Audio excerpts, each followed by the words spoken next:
What is up, gamers? The Red Dragon here, and we are covering the top stories on VGM.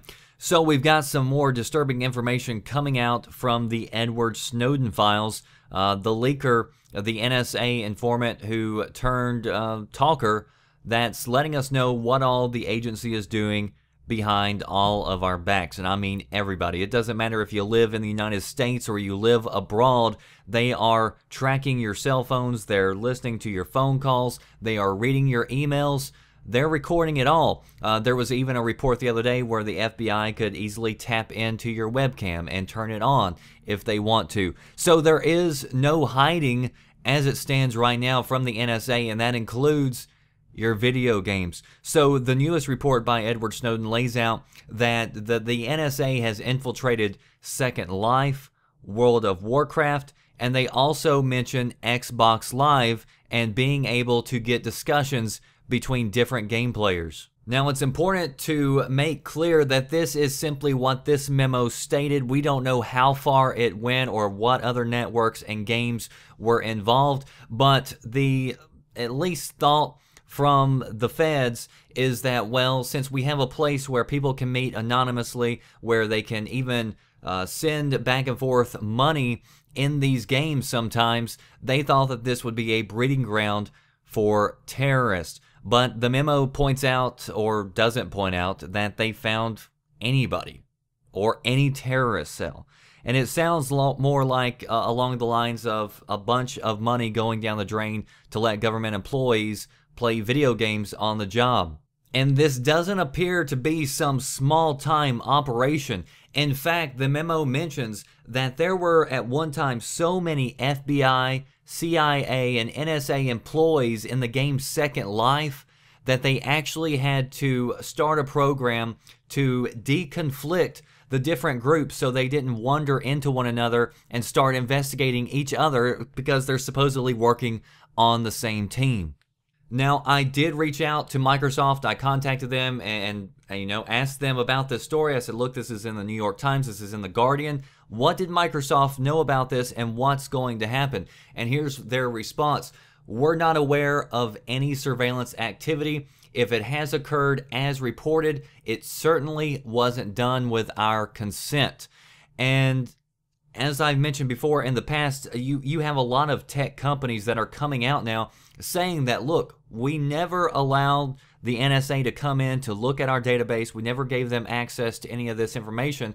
And it's also been reported that the NSA is actually tapping a lot of the cables, so they don't have to be on somebody's property in order to get the information. They're able to withdraw it from just about anywhere. Now, I'll leave links to all of this below as always so you can go read it for yourself. I'll also leave a link to this article where Microsoft came out a few days ago and talked about all the precautionary measures that they are about to implement if they haven't already. All of them should be definitely implemented by the end of 2014, they said. They said they're increasing encryption, especially among databases and across all Microsoft products. And there's also a few other things that they mentioned in there.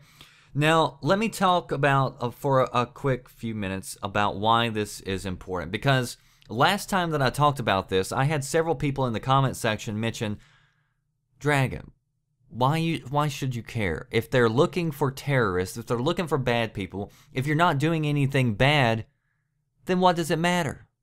But here's why it matters. Because they're looking for extremists or radicals or terrorists or whatever term they want to put on this. But go back and look through history. Who else has been a radical or an extremist for the government? At one time, Jesus Christ was a radical, an extremist. So was Gandhi. So was Martin Luther King and John Lennon. Nelson Mandela, who just died, who President Obama is at his funeral giving a speech about how great the man was. Well, back in 2008, he was on the U.S. government terror watch list. If King George would have had the NSA capability back whenever we were about to start the American Revolution, George Washington and Benjamin Franklin and a bunch of other people would have been labeled extremists and radicals and terrorists. So you have to keep in mind that whoever controls this power has a lot of power.